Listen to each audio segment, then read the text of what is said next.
The state of affairs in America is one that citizens are being stopped and questioned. We know they're violent people because... How do we know? Because, well... Every time he opens his mouth to talk about Venezuelans, he portrays them as gang members. I have another CNN panel for us to hop into that really captures the madness. We discussed Trump defying Biden's pardons this morning, so now Trump defying court orders, defying judges, and his conquest to destroy democracy. So be sure to buckle in, like the video. It's free. It is free to like the video, but it does help us grow a lot, and we can get right into the clips. It's quite clear the president believes he is keeping the United States and its citizens safe from non-citizens who are in the country illegally, first of all, and second of all, who have a long history of committing very, very violent acts, from murder to rape to sex trafficking and so on. Don't you think they have to prove that, though? Because, I mean, I don't think anybody disagrees about their ability to deport people who are murderers or rapists or whatever, but don't they have to actually prove that those people are who they say they are and that they've carried out those acts of those criminal acts? Well, we know they're violent people because... How do we know? Because... because their records have already been pulled. I mean, these people were violent. I think that the court, from where they came from, and now they're here illegally. So one of the you want to things keep that them here? happened in actually court know who today, they are? well, that's what I'm saying. Have One they of the even things given that us their happened identity? in the court today is that the lawyers for the government couldn't say really who these people were. And interesting enough, what they tried to accused of. use is they said, oh, we're looking at some of their tattoos, which means they have a gang affiliation. And right there, we have a difference in the parties that Democrats should remind voters of every single day. That should be hammered home. The left unequivocally supports your constitutional rights, like the right to due process. The right, however, only thinks it should apply sometimes when convenient to them. At this point, we're using word of mouth as enough to deport, essentially convict on crimes. You know the last time that we used that as a standard? Well, it was during the Jim Crow era, where many black men were unjustly killed because of false accusations. And you want to talk about the Central Park Five? Trump knows a lot about false accusations with that and word of mouth. I mean, you'd think that this would be enough to teach us the importance of due process and not just going off claims. But the fascists, the Republicans, want to repeat history to further oppress brown people in this country, this time being immigrants. The state of affairs in America is one that citizens are being stopped and questioned. I met with a U.S. citizen who was stopped at a subway station, questioned by ICE, detained for 3 hours. This is the state of affairs in America.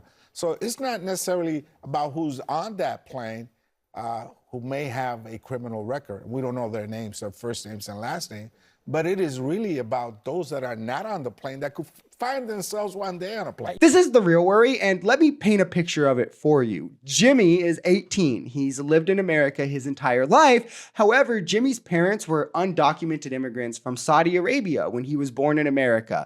Ashley accused Jimmy of a crime only because he broke up with her and wouldn't take her to Prime, and now she hates his guts. The Trump administration hears this outcry of a violent crime and uses it to deport Jimmy back to Saudi Arabia, a country that he's never been to. But because Trump overturned birthright citizenship and due process doesn't exist, that's all he needs. Another, John was born in Venezuela, but to two parents who are both U.S. citizens. He's now 18. He's lived in America his entire life as well. And he posts online about how the U.S. government is wrong for these flights, the way that they're deporting Venezuelans, or for Venezuelan sanctions, or whatever it might be.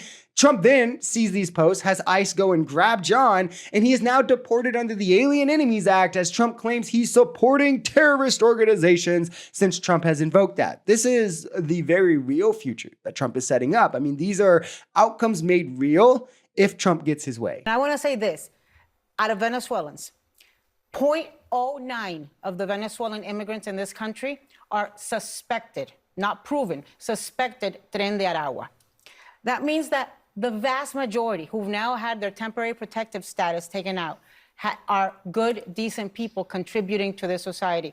Most Venezuelans, I know, Venezuelan Americans in Miami and Doral, actually, where Trump has his club, voted for Trump, big supporters of Trump. And since Trump got in, first thing he did was send Rick Grenell to go negotiate with Maduro, who lost an election, stole it, And Rick Grenell and Trump have legitimized him and normalized him. Well, He okay, removed- can I he please- removed can I temporary please protective respond? status, and every time he opens his mouth to talk about Venezuelans, he portrays them as gang members. She's spot on. And I mean, it's really simple. If every time you speak about something, it's negative, it's pretty clear that you don't like that thing. So when Trump is constantly berating, stereotyping, degrading Venezuelans, calling them criminals, equating them to Hannibal Lecter, whatever it might be, he might be doing, it's clear that it's fueled by this hate, which in terms of what it would be when we're talking about a person of a particular race, it's racism, is what is fueling this towards them. I mean, remember when it was just about illegal immigration and if you come here legally, we don't mind. Just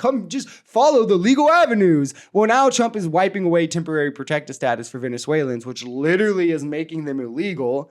And then targeting even legal immigrants, as long as they were born in Venezuela under the Alien Enemies Act, that's completely fine now. I mean, it's a scary, all without due process, by the way. It's a scary time to be in America for Black and brown people. And the damage that has been done to our democracy, I just hope is repairable. But I urge those, even my white friends, even people who are not being directly affected by these now, just think, how long until you are? Right? How long until it goes to, well, like right now it's on race, how long until it goes to like sexuality or religion or something that does affect you, right? And that's why we shouldn't even let these people get the foot in the door with this kind of oppression.